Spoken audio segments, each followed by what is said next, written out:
colleagues, Representative Melissa Sargent and Representative Brett Halsey, and a lot of other people here today who care so much about the First Amendment and about our right to speak, particularly in this building. I am so pleased to be joined by constitutional law attorneys, by individuals who were cited for exercising their First Amendment rights, yet exonerated ultimately. And I'm so pleased to be joined by the ACLU today, and we will be hearing from all of them. Despite literally dozens of citations being dismissed in this Capitol, this administration continues, the Walker administration, to press on with citing people for exercising their constitutional rights. This is not only a complete waste of taxpayer money, and literally there has probably been thousands and thousands and thousands of dollars spent unlawfully citing people and now in the court process. But it also, I believe, is designed to curtail speech here in the Capitol. If you can't speak in the Capitol Rotunda, which has been recognized as a public forum for centuries, where can you speak? So we are here today to say it really has got to stop. It has got to stop. And we need some reasonable dialogue around this issue with Governor Walker and with the Attorney General's office that they've really been unwilling to have. Approximately 140 citations have been issued since September 2012 for singing or for holding a sign, or in some instances literally for walking in a circle in the Capitol Rotunda. These citations are often issued not when the conduct allegedly occurs, but weeks, sometimes months after the alleged unlawful conduct. Individuals who are cited are rarely told why they're being cited. People literally do not know why it is that they're being compelled to appear in court or pay a fine. None of these citations have been successfully prosecuted on the merits. None. Not one. Approximately 66 citations have now been dismissed. So now I think we can see the results of what is happening, and that is the result is that these citations, if they get to a judge, the judge is throwing them out, or they're being dropped on the eve of trial. As the citations reach the courts, and this was my great hope when this started happening, and I realized that we weren't going to get any kind of cooperation from the Department of Administration. My great hope was once these citations got to judges, that they would see how frivolous they were. And in fact, that is what we're starting to see. Just last week, Circuit Court Judge William Hanrahan threw out the state's case against a defendant who literally was walking in a circle because he said, there is no legal violation here. There's no legal violation here. Yet the Walker administration and the Attorney General, as I said, press on. We anticipate any moment now we're going to have new emergency rules. We already know that the governor signed a scope statement about what these rules might look like, and it looks like these rules may further crack down on free speech, or attempt to do so in the Capitol. The Department of Justice is now issuing these long-form complaints. So complaints that are a little, not much more detailed, I have to say, because it's still very uncertain why people are being cited. But additional complaints now to individuals that are civil forfeiture actions. Despite repeated attempts, the Walker administration and the Attorney General have been unwilling to provide me with even basic details about what is the conduct that they allege is unlawful. And in your press packets, I actually have some recent correspondence that I have sent to the Department of Justice and Department of Administration asking for some basic information. One of the things I asked for was, why was I on a blacklist that the Capitol Police were maintaining and that had various denotations on the list? I asked, what do these denotations mean? And I was told, we don't have to provide you with that information. We will not provide you with that information. I was denied any correspondence that I requested between the Department of Administration and the Capitol Police. These are public documents that we have a right to see, that we have a right to know about, and this administration is refusing to provide that information, even the most basic information.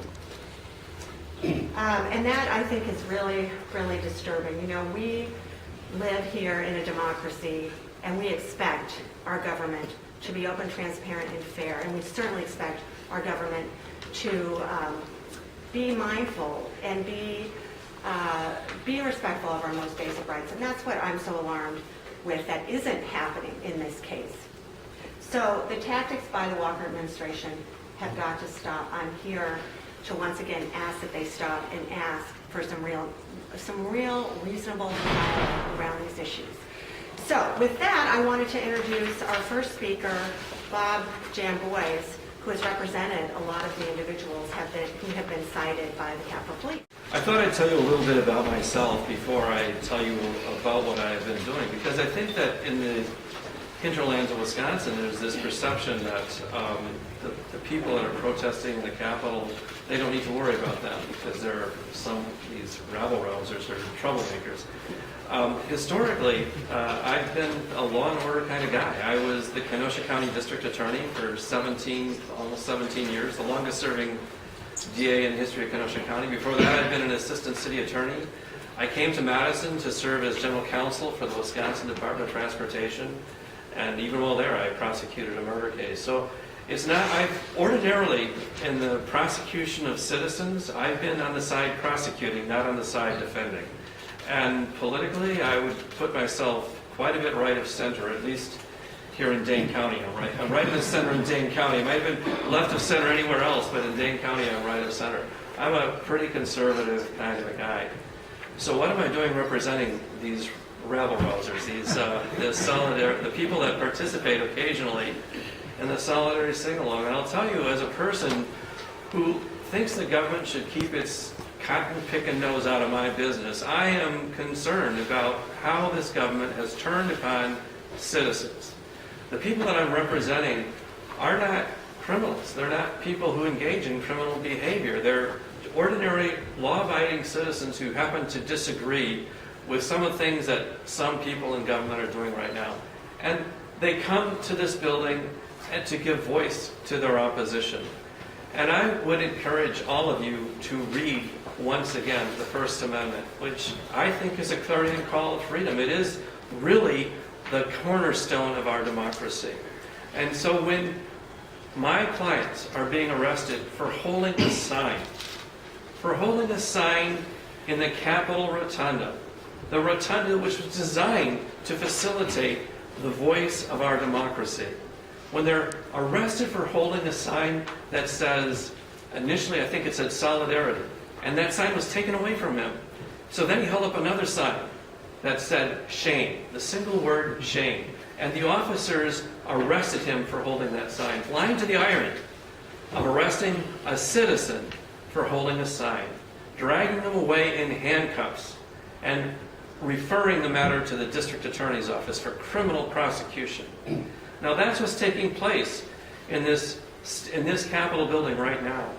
And for the citizens who are out there, and if they watch this on the news, or what if you want to come and protest in favor of your cause? What if you're a person that believes that you're a right to life person, and you want to hold up a sign that says, I believe in the right to life? Well, in this building, you can get arrested in this administration. What if you are pro-choice and you want to hold up a sign that says pro-choice? Well, you can be arrested too.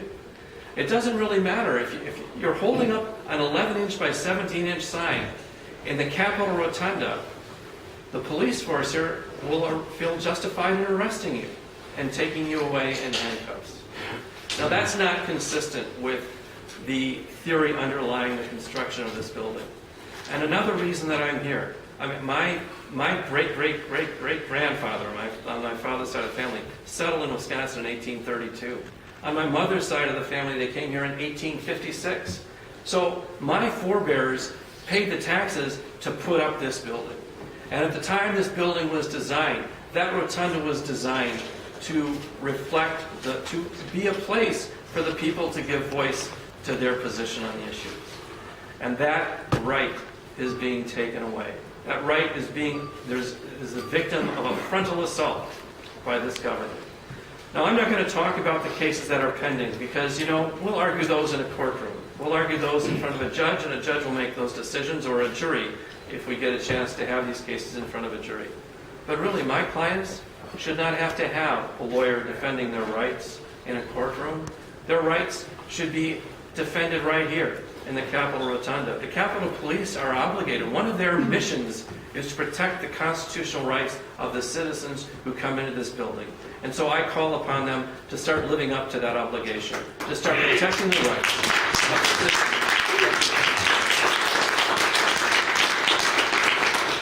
Now, I don't know if we're supposed to take questions now or wait till... Let's wait till the end. Okay, so I'll be around for the answer. And the last speaker is Sarah Perrin with the ACLU, and Steve Porter as well is an attorney with the ACLU, and he's going to come up as well. Hi, I'm Sarah Perrin. I'm with the American Civil Liberties Union of Wisconsin. Oh, I'm Steve Porter. I'm a local attorney for 30 years in Madison, and I'm serving as a voluntary counsel for the ACLU in the case of Michael Kissick. This is my client, Michael Kissick.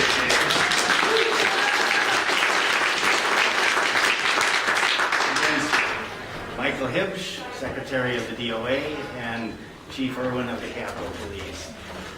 We have a preliminary injunction hearing in the United States District Court here in Madison next Wednesday, and we hope that the judge will be inclined and expect that he will be inclined to give us some relief against some of the draconian tactics that you've heard of today. I think I'll let Sarah make her statement, but to me the important thing is that what the First Amendment means is you don't need the government's permission to come to the seat of your government in a public forum and to speak. The presumption is not in favor of bureaucratic efficiency and permits and red tape and applying days in advance. The presumption is in favor of coming and speaking and making yourself heard on matters of public concern. So you all might remember 2 months ago today, the ACLU of Wisconsin filed a federal lawsuit against the DOA because we believe its permitting policy violates the First Amendment. And if you received a media packet, which was distributed at the beginning of the press conference, you'll find our press release, which we sent out on February 11th regarding that lawsuit. So our goal with this legal action is to prevent DOA from requiring permits for demonstrations held in the Capitol and from punishing people who gather in the rotunda without a permit.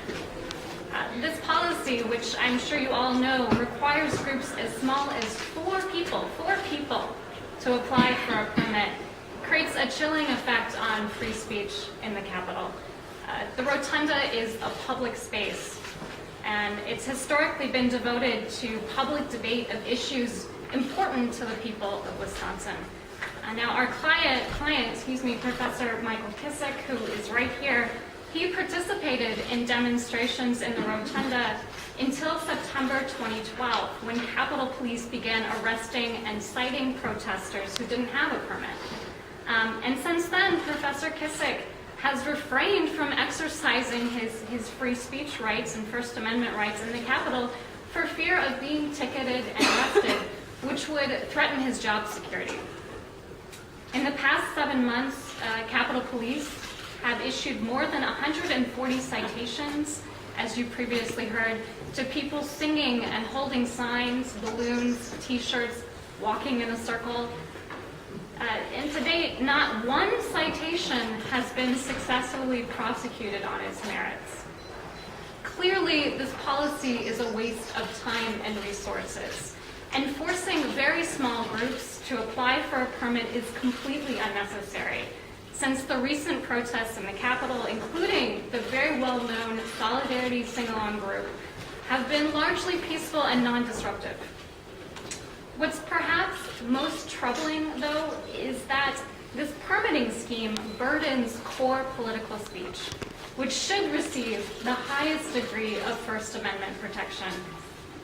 These rules prevent citizens from exercising their rights and from sharing their views in the space where their leaders exercise power. Thank you.